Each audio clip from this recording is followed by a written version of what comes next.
श्री बम बम महाराज नौहटिया जी, आप अटल जनशक्ति पार्टी के राष्ट्रीय प्रभारी हैं। आपने लगातार ये किसान आंदोलन पे कुछ न कुछ बयान देते रहे हैं, लेकिन मेरा सवाल आपसे यह है कि लगभग 33 दिनों से किसान आंदोलन चल रहा है।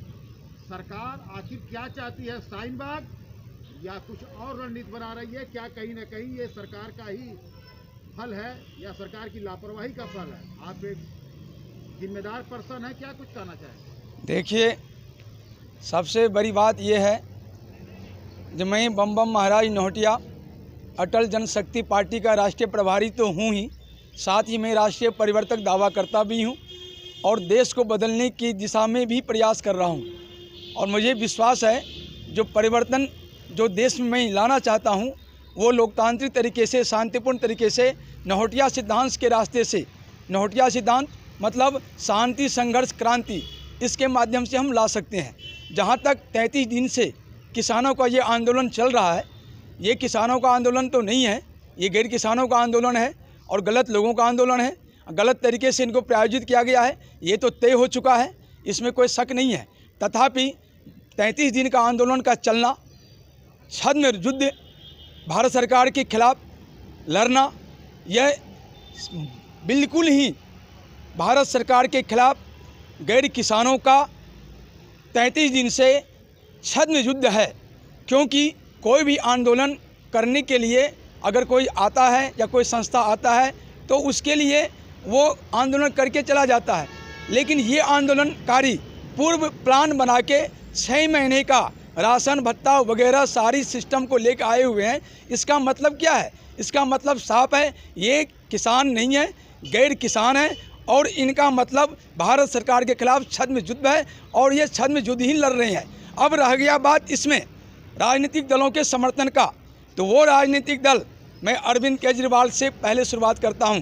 अरविंद केजरीवाल, जोगेंद्र यादव, कांग्रेस पार्टी, समाजवादी पार्टी, वामपंथी, ममता बानो सहित जो भी राजनीतिक दल इनको समर्थन कर रहा है, उन राजनीतिक दलों को मैं कहता हूं, अपने गिरेबान में झांको और देश की संसदीय व्यवस्था को यदि चुनौती देते हो तो आने वाले कल में तुम सभी राजनीतिक दलों की जो भी रजिस्ट्रेशन है चुनाव आयोग में, ये अटल जनशक्ति पार्टी अपनी ताकत से कानून के दम पर इन सब का रजिस्ट्रेशन को कैंसिल कराएगा और कराऊंगा। चूँकि किसी भी राजनीतिक दल के मैनिफेस्टो में जो भी लिखा हुआ है उस मैनिफेस्टो के विरुद्ध ये लोग देश के साथ गद्दारी कर रहा है, देश के संसदीय व्यवस्था के साथ गद्दारी कर रहा है और ये देश के साथ युद्ध लड़ रहा है। इसलिए इन राजनीतिक दलों को आज के इस माध्यम से मैं साफ संकेत देना चाहता हूँ, सुधर जाओ, देश हित में वापस लौट जाओ, यू टर्न ले लो, अन्यथा आने वाले कल को तुम्हारी राजनीतिक दल की हैसियत को अटल जनशक्ति पार्टी कानून के रास्ते मिटा देगा। इसके साथ ही मैं भारत सरकार से अपील करता हूं, आखिर क्या बात है 33 दिनों तक ये युद्ध भारत सरकार झेल रही है? आखिर क्या बात है 33 दिनों तक युद्ध पूरा दिल्ली झेल रहा है? चारों ओर से दिल्ली को कब्जा करके बंद करके जो रख दिया गया है, दिल्ली की जनता का क्या कसूर है? सरकार के पास अगर क्षमता नहीं है, मैं सरकार से बार बार अपील किया हूं, जो वो मुझे अधिकार दे, मैं इसको देखता हूं और सर्वमान्य हल भी निकाल दूंगा और कुछ भी चूचा भी नहीं होगा। शांतिपूर्ण तरीके से सारी मसला का हल मैं निकाल सकता हूं, लेकिन सरकार को बार बार मैं सरकार के पास अपना पक्ष भेजते रखता हूं, मैटर भेजते रखता हूं, लेकिन वो इस पर कुछ नहीं कर रहा है। अब इसके बाद मैं सर्वोच्च न्यायालय की ओर आपका ध्यान आकर्षित करना चाहता हूँ। ये सर्वोच्च न्यायालय से मैं कहना चाहता हूँ, क्या सर्वोच्च न्यायालय दिल्ली को जलते देखना चाहता है? क्या सर्वोच्च न्यायालय देश में एक घोषित युद्ध होने देखना चाहता है जो वो एकदम खामोश है?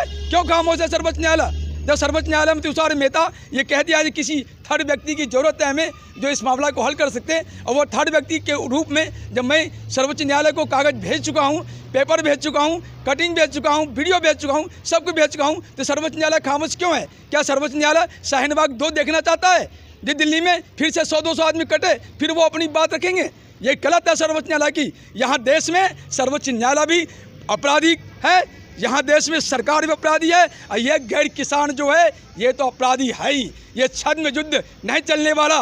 सरकार या तो इस छद्म युद्ध को रोके अथवा हमें अधिकार दे, सर्वोच्च न्यायालय सदन युद्ध को रोके या मुझे अधिकार दे, मैं निपटूंगा इन लोगों से।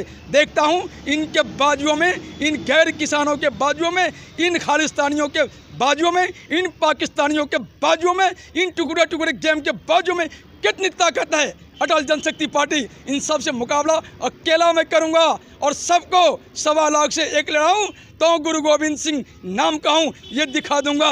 वो ताकत है मेरे में, मैं भारत की मिट्टी से जन्मा हुआ हूँ। आज भारत की मिट्टी में वो ताकत है जो कुछ भी कर सकता है, चांद पर पहुँच सकता है, मंगल पर पहुँच सकता है, सूर्य तक पहुँच सकता है।